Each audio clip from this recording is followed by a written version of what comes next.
பனிமலர் ஏறிய தேனும் காய்ச்சி பாகிட ஏறிய சுவையும் நனி பசு பொழிந்திடும் பாலும் தென்னை நல்கிய குளிரன நீரும் இனிது என என்பேன் எனினும் தமிழை என் உயிர் என்பேன் கண்டீர். சில மலர்களை பார்க்கும் பொழுது மனசுக்கு ரொம்ப சந்தோஷமா இருக்கும். சில மனிதர்கள் கிட்ட பேசும் பொழுது மனசு இன்னும் ரொம்ப சந்தோஷப்படும். சில படைப்புகளை பார்க்கும் பொழுது ஆச்சரியமா இருக்கும், பரவசமா இருக்கும். ஆனா பிஎன்ஐ அப்படின்ற ஒரு பட்டாம்பூச்சியை பார்க்கும் பொழுது இது அத்தனையும் ஆர்ப்பரிக்கும். இங்கு ஒரு குடும்பமா கூடியிருக்கிற உங்கள் அனைவரையும் வணங்கி என் உரையை துவங்குகிறேன். காற்று என்னிடம் சண்டையிட்டது. ஏன் என்று கேட்டேன். நீ சுவாசிப்பது என்னை, ஆனால் நேசிப்பது பிஎன்ஐ ஏன் என்று கேட்டது. நான் சொன்னேன், எறும்பினிடமிருந்து சுறுசுறுப்பை கற்றுக்கொண்டேன், சிங்கத்தினிடமிருந்து வீரத்தை கற்றுக்கொண்டேன், சிறுத்தையினிடமிருந்து வேகத்தை கற்றுக்கொண்டேன், தேனிடமிருந்து சேமிப்பை கற்றுக்கொண்டேன், நாயிடமிருந்து நன்றியுணர்வை கற்றுக்கொண்டேன், நரியிடமிருந்து யுத்தியை கற்றுக்கொண்டேன். ஆனால் பிஎன்ஐயிடம் இருந்து மட்டும்தான் இவை அனைத்தையும் பெற்றுக்கொண்டேன். உடனே காற்று என்னை வாழ்த்தியது, பிஎன்ஐ என்னை வாழ வைத்தது. சந்தோஷம் அப்படிங்கிறது எளிமையா சொல்லணும் அப்படின்னா, சந்தோஷம் அப்படிங்கிறது ஒரு பூட்டு மாதிரி. அறிவு அப்படின்ற சாவியை வச்சு நாம சரியான புறம் திருப்பணும் அப்படின்னா அந்த சந்தோஷம் என்ற பூட்டு திறக்கப்படும். அதே சாவியை நம்ம தவறான புறம் திருப்பணும் அப்படின்னா அந்த சந்தோஷம் என்ற பூட்டை பூட்டிவிடும். இந்த உலகத்தில் யார் மனிதன், இந்த உலகத்தில் யார் மனிதன், யார் மனிதனாக கருதப்பட முடியும் அப்படின்னா, உணவு என்பது மருந்து, ஆடை என்பது மானம், பணம் என்பது தேவை, ஆங்கிலம் என்பது மொழி, தமிழ் என்பது உயிர், அம்மா என்பது பாசம், அப்பா என்பது ஆசான், துன்பம் என்பது பரீட்சை, தோல்வி என்பது பாடம், வெற்றி என்பது தற்காலிகம். ஆனால் இந்த உலகம் என்பது மாயை, நான் என்பது அறியாமை. இதை அனைத்தையும் அறிந்தவன் மட்டும்தான் மனிதனாக உருவெடுக்கிறான். அப்படிப்பட்ட மனிதன் எப்பொழுது ஒரு மனிதனாக பூர்ணமாக மாற்றப்படுகிறான் அப்படின்னா, என்ன சொல்லக்கூடாது என்ன செய்யக்கூடாது அப்படின்னு தெரிந்தா அந்த மனிதன் பூர்ணமாகிறான். நீ செய்யறத வெளியில சொல்ல முடியல அப்படின்னா அந்த விஷயத்தை செய்யக்கூடாது. நீ சொல்றத செய்ய முடியல அப்படின்னா அந்த விஷயத்தை சொல்லக்கூடாது. அவ்வளவுதான். இந்த ரெண்டு விஷயம் எவனுக்கு தெரியுதோ அவன் ஒரு பூர்ணமான மனிதனாக உருவெடுக்கிறான் அப்படிங்கிறது நிதர்சனமான உண்மை. வெறும் கை என்பது மூடத்தனம், விரல்கள் 10 மூலதனம். வெறும் கை என்பது மூடத்தனம், விரல்கள் 10 மூலதனம். வெற்றியை நோக்கி நேரெடு, வெற்றியை நோக்கி நடையெடு, அப்பொழுது இந்த சமுதாயம் உனக்கு பின்பாக செல்லும். தமிழ்நாட்டிலேயே மிகச்சிறந்த தத்துவ பாடல் அப்படின்னா சுமைதாங்கி படத்துல வர மயக்கமா கலக்கமா அப்படின்ற பாடல் தான்.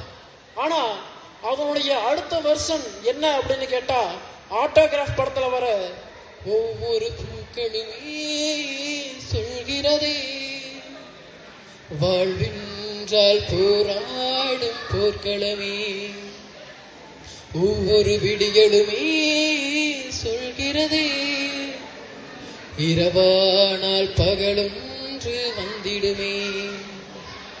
நம்பிக்கை என்பது வேண்டும் நம் வாழ்வில், லட்சியம் நிச்சயம் வெல்லும் ஒரு நாளில்.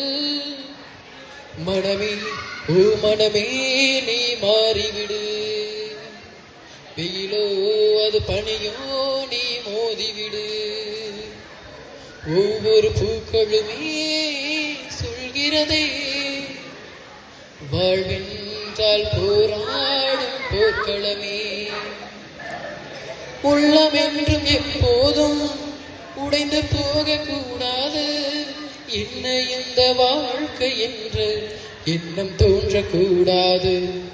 எந்த மனித நெஞ்சுக்குள் காயமில்லை சொல்லுங்கள், காலப்போக்கில் காயமெல்லாம் மறைந்து போகும் மாயங்கள். உளிதாங்கும் கற்கள் தானே மண் மீது சிலையாகும், வழிதாங்கும் உள்ளம் தானே நிலையான சுகம் காணும். யாருக்கில்லை போராட்டம், கண்ணில் என்ன நீரோட்டம். ஒரு கனவு கண்டால் அது தினம் முயன்றால் ஒரு நாளில் நிஜமாகும். மனமே ஓ மனமே நீ மாறிவிடு, மழையோ அது பனியோ நீ ஓதிவிடு. இப்படிப்பட்ட தத்துவ பாடல்கள் எத்தனையோ மனிதர்களுடைய வாழ்க்கையை மாற்றி இருக்கிறது. தெய்வத்தால் ஆகாது எனினும் முயற்சி தன் மெய்வருத்த கூலி தரும். கடவுள் நமக்கு கூரை பிச்சுட்டு பணத்தை கொட்டுவாரு அப்படின்னு நினைச்சிட்டு இருந்தா அந்த சமயத்துல நாம முயற்சியோடு போராடி அந்த வெற்றி அப்படின்ற இலக்கை நாம அடைஞ்சிருக்கலாம். ஒரு மனிதன் ஒத்தடி பாதையில காட்டுக்குள்ள நடந்து போயிட்டு இருக்கிறார். அப்போ ஒரு பானையினுடைய உடைந்த கழுத்து கீழே விழுந்து கிடக்கிறது.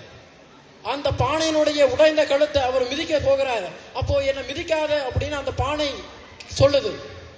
ஏன் உன்னை மிதிக்க கூடாது, என்னதான் உன்னை மிதிச்சாலும் நீ பயன்படாமதான் போக போற, உடஞ்சுதான் போக போற அப்படின்னு அந்த மனிதர் சொல்ல, இல்ல என்னதான் நான் உடஞ்சாலும் என்ன மறுபடியும் களிமண்ணா மாத்தி இந்த குயவன் உருவாக்குவா, ஆனா நீ இறந்தால் உன்னை இந்த உலகம் எவ்வாறு போற்றும் அப்படின்னு அந்த கேட்ட உடனே அந்த மனிதன் நடுநடுங்கி போயிடுறான். எனவே நாம இந்த உலகத்துல பிறந்தோம் அப்படின்னா இந்த உலகத்துல ஏதாவது ஒரு சாதனையை நாம செய்து விட்டுதான் போக வேண்டும். தோன்றி புகழோடு தோன்றுக அக்திலா, தோன்றலின் தோன்றாமை நன்றி. முன்னாடி எல்லாம் நாம போன் பேசணும் அப்படின்னா உள்ள போய் போன் பேசுவோம். ஆனா இப்பெல்லாம் போன் அடிச்சது அப்படின்னா ஓடி வந்து வெளியே வந்து போன் பேசுறோம். முன்னாடி எல்லாம் சினிமா அப்படின்னாலே ரொம்ப மகிழ்ச்சியா இருக்கும். இப்போ மகிழ்ச்சியா தான் இருக்குது. ஆனா முன்னாடி இருக்கிற சினிமாவை பார்க்கும் பொழுது அப்படியே நாடி நரம்பெல்லாம் அப்படியே கொந்தளிக்கும், ரத்தம் எல்லாம் அப்படியே கொந்தளிக்கும். வீரபாண்டிய கட்டபொம்மனுடைய அந்த வசனத்தை எல்லாம் நாம கேட்டோம் அப்படின்னா இப்ப வர்ற ஒரு வசனம் கூட நமக்கு பெரிதளவுல பாதிப்படைய செய்யாது. வானம் பொழிகிறது, பூமி விளைகிறது, உனக்கேன் கொடுக்க வேண்டும் கிஸ்தி. எங்களோடு வயலுக்கு வந்தாயா, ஏற்றுமலைத்தாயா, நீர்பாய்ச்சி நெடுவயல் நிறைய கண்டாயா, களை பறித்தாயா, கலனிவாள் உழவருக்கு கஞ்சி களையம் சுமந்தாயா, அங்கு கொஞ்சம் விளையாடும் என் குல பெண்களுக்கு மஞ்சள் அரைத்து வடிபுரிந்தாயா, அல்லது நீ மாவனா மொச்சானா மானம் கெட்டவனை, எதற்கு கேட்கிறாய் கிரை, ஜாரை கேட்கிறாய் வரி, போரடித்து நட்குவிக்கும் மேலை நாட்டு உழவர் கூட்டம் பரங்கியின் உடலையும் போரடித்து தலை நிற்கதிர்களாய் குவித்து விடும் ஜாக்கிரதை. இப்படிப்பட்ட ஒரு வசனம் இன்றைய சமுதாய சினிமாவோட வருகிறதா? நீங்களே சொல்லுங்க.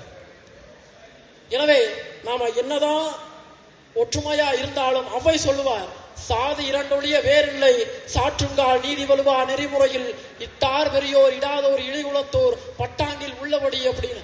என்னதான் நம்ம பணம் சம்பாதிச்சாலும் அந்த பணத்தை நாமளே வச்சுட்டா அதுக்கு பயன் இல்லை.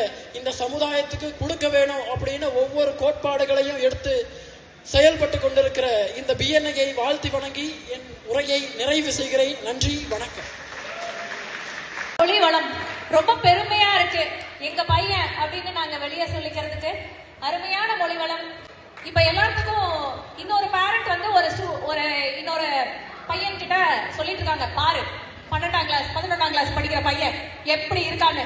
சோ அந்த மாதிரி நீங்க பிரஷர் பண்ணாதீங்க. பர்பஸ் ஆஃப் லைஃப் எல்லாத்துக்கும் ஒண்ணு இருக்கு.